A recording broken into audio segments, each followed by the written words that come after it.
welcome to week 7 of our Youth Alpha recap videos with me, Antony. And me, Darren.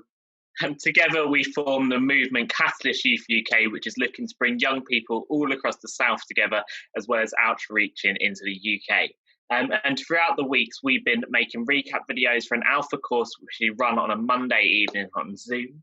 And you can find our other videos on the rest of our YouTube page. Just find the link somewhere on the screen now. But don't forget to like and subscribe to our videos so that you will hear and get notifications when new ones are put up and uploaded. But we're going to jump straight in. And today, our main topic was who is the Holy Spirit and what does he do? So each week, we're given a list of questions as well as sub-questions involved in it. And we merged 2 of them together for our first question. So we focused on what are you scared of, or what do you find scary, as well as what is the strangest phobia that you've ever heard of. Now, for things that we find scary, we had some interesting things come up. Someone said being alone. Someone said roller coasters, like really big rides.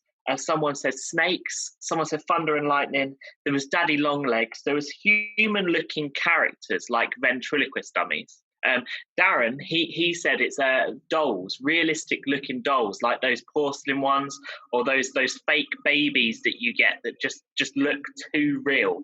And I said mice. I just have this weird phobia of mice, and there's something about them that I don't like. Which leads us on to our weird phobias. And we had someone say buttons, someone say teeth.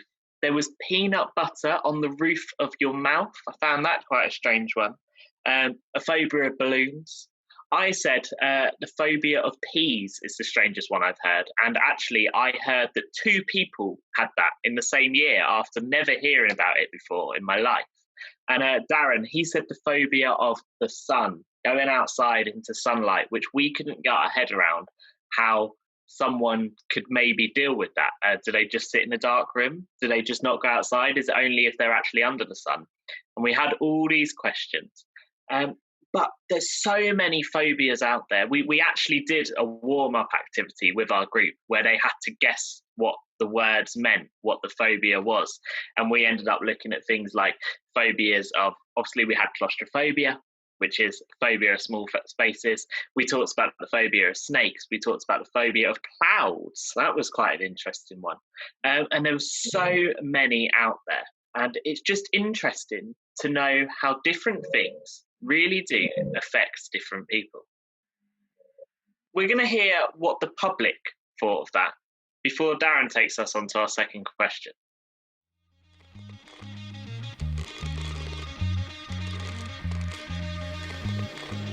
I used to be really afraid of public speaking. Water snakes. Snakes. I hate snakes. Like, literally hate snakes. I don't trust anything that moves that fast without legs. The future. Spiders. Don't like spiders. I'm not crazy about the idea of like self-driving cars and all this stuff. Flipping cockroaches. Bugs in general. To be honest, I used to be scared of these, like, you know, the whale drawings underneath the swimming pool. Definitely heights. Spiders. Clowns. Heights. Worms. I hate worms. Like, if you like slice them up, there'll be 2 of them. I really do not like wasps at all. Sharks, big time. Sharks, but I also think they're cool. I've never been stung by anything. Knock on wood.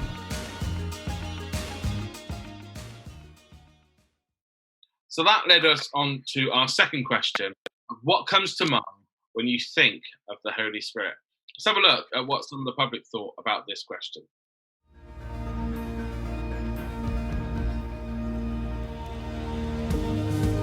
I just think it's his presence, and it's the thing that, he left us. The first thing I think that popped into my head was peace, first of all. Just think of grace. God. It's the energy around us, and we create that, and that's what I think. I think of the Trinity. A dove?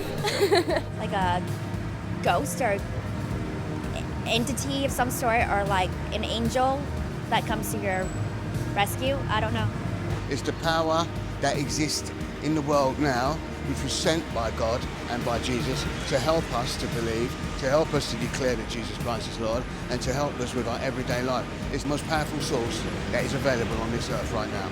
I think it's God's way to be with all of us.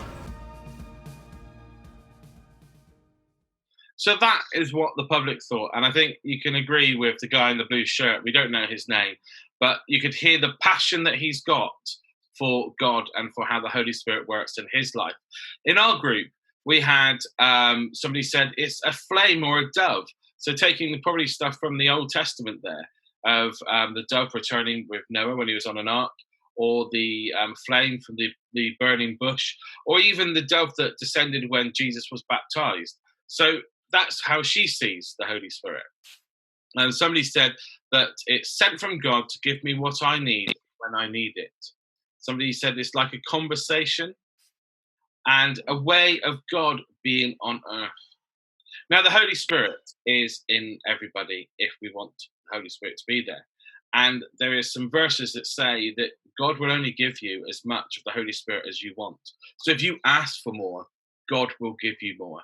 And it's with the power of the Holy Spirit that people like myself and Antony have the passion to be able to go out and spread the good news to people, and also tell people about Christianity and tell people about Jesus, and hopefully bring them to Christ.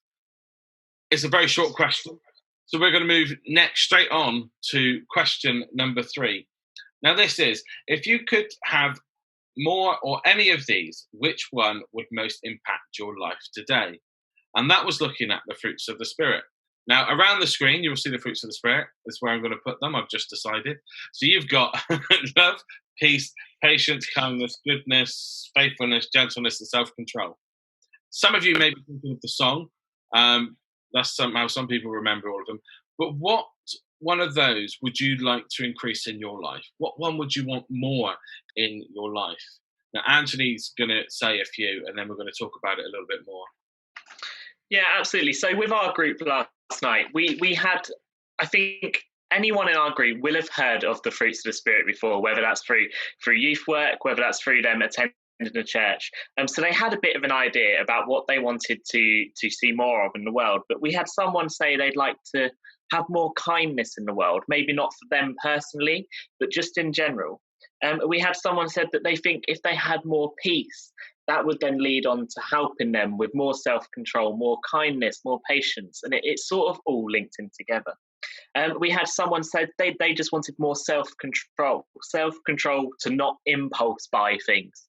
And Darren linked onto that one with more self-control to when he's enjoying a film series, not to just order every single film on Blu-ray at that exact time, which I think a lot of us on Earth can use a bit more self-control when it comes to not just grabbing things which we want. We had someone say that they'd like more joy in the earth in general, in the world in general, as well as in their lives. And I think at this time, especially with everyone still being in lockdown and not sure about what comes next, joy is a real key one that we can have within our hearts and within our lives. And I said patience, I think, would be the main one that I'd like a bit more of, because I know I'm not the best at waiting for things to happen. I like things to happen there and then. And if I could have more of that patience, if the Holy Spirit could send more of that on me, just like that, I'd love for that to happen. However, as we've said in our past videos, when you are in a relationship with God, when you're in a relationship with the Holy Spirit, it's not one-sided. You have to work for it. You have to show that you are willing to play your part in receiving those fruits of the Spirit, in receiving the Holy Spirit and letting it grow and fill you up. Definitely. And I think it'd be good to hear from this lady now about her experiences of the Holy Spirit. So I grew up in a very rough household. My mum was a very heavy alcoholic and my father was quite abusive towards her. And then when I was about 4 years old, my brother and I got taken away from our parents and put into the foster care system. That's kind of how I met God, through one of the foster families. It was very much the first time for me that I was seeing a healthy family and actually felt safe. When I turned 8, we had been running through the foster care system. My parents, 3 days after my birthday, on my birthday, my parents got into this disagreement, and then basically 3 days later, my mom had applied for a divorce because I guess living, obviously it wasn't ideal for us or her. But then a week later, My father, basically out of anger and wanting to control the situation and control her, actually took her life and then took his own. So that's, that for me was, I guess, as I think people believe that because you're younger, you're unaware of these situations, and it doesn't you don't accept it in a sense. And just immediately, I think as a young girl, I felt the presence of God say, it's going to be okay. Like, I've got you. And then they sat us down, and I guess my first reaction was just to sit there and just kind of accept it. But then the anger came later, and the hurt and the pain of knowing that my father just chose to end his life, leaving his kids behind. And not only that, but he stole somebody else's life. And so the anger came, but it wasn't towards him, it was towards God. I guess at a young age, you're still trying to come to the realization of who God is, what he does. I was very angry at God specifically because I just couldn't understand why a God who loves us and a God who is so for us would allow something like that to happen. But it wasn't up until someone invited me to church. And I remember going, and I knew that God was there, but it wasn't until that I actually accepted God into my life. And it was more than just a prayer at the end of a service. It's not until you actually have your own encounter with the Holy Spirit that it becomes incredible, even more real. So, that's for me. I remember just sitting there and just crying and thinking, all right, there's a reason for my life, there's a reason I'm alive. And so for the rest of my life, every single day, I'm going to allow the Holy Spirit to just move in me and use me. I basically, my whole life have known I wanted to be a songwriter. I was sitting in a youth service, and our topic for the semester was never alone. And I sat there, and I couldn't get those two words out of my mind. I said to myself, I'm going to write a song about this. For me, it was a personal reminder that I'm okay and I'm not alone, even when it feels like you are.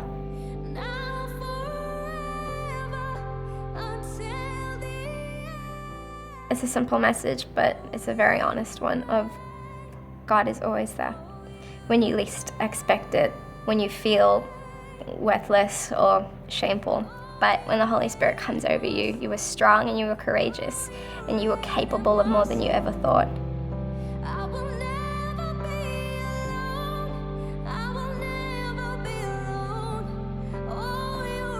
For me, the Holy Spirit is a joy, and it's the backbone of my life, because without the Holy Spirit, I think I'm just me. But with him, I'm stronger, I'm capable, and I'm not fearful.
On the earth, your kingdom reign. for creation brings you praise. Jesus, you are life, your name lifted high. Oh, you reign in my soul. Oh, you reign in my soul. I will never be alone. I will never be alone. Oh, you reign in my soul. Oh, you reign in my soul. I will never be alone. I will never be alone.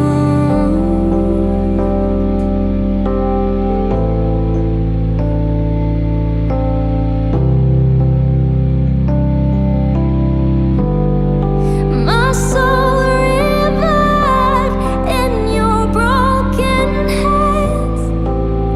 Gracious blood, oh my sin and shame. Now forever until the end. Oh, you reign. Oh, you reign. My soul revive in your broken hands. Gracious blood, oh my sin and shame. Now forever until the end. Oh, you reign. Oh, you reign. Oh, you reign in my soul. Oh, you reign in my soul. I will never be alone. I will never be alone. Oh, you reign in my soul. Oh, you reign in my soul.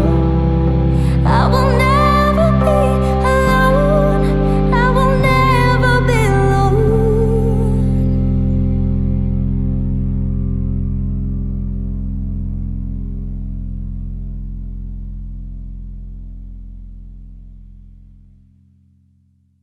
So we've just heard from Tracy Lee Pratt, and she's a songwriter with Hillsong Young and Free, I think they're called. Amazing song, and to hear the story behind it as well, you get a real sense of what she was feeling at that time, and hopefully by you watching it, you also felt the Holy Spirit perhaps move inside of you. That's the end of our video this week. I'm going to hand over to Antony because he usually does the goodbyes and he does it a lot better than I do. So. Yeah, absolutely. We have come to the end of our time together, as Darren says, and we thank you so much for joining us again. We hope that something has clicked inside you with this video, but if you do have any questions or anything you want to talk about, as usual, you can see our email addresses on the screen now, as well as a link to our website where you can find different types of contact, whether that's Facebook, Instagram, or if you just don't happen to write email addresses down and can't remember what they are. But don't forget, you can find all the other videos in this series on our YouTube page now. They are actually now in a playlist called the Lockdown Youth Alpha playlist. So go find them, check them out. Remember, like and subscribe so you don't miss anything in the future. Also a reminder, we release a blog twice a week, every Wednesday and every Saturday. And it's just a bit of a chance for us to share things that we enjoy, as well as sharing a few personal stories, maybe parts of our Christian life, parts of our life in general, and also a chance to share some resources which you can use during this time, maybe a new film, a new book, a new piece of music, anything like that. But we'd love for you to read them and let us know if there's anything else you want us to add in there. But I think that is all we have to say now. And as usual, there's only one thing left to say. Goodbye from him. And it's goodbye from him. See you soon. Cheers.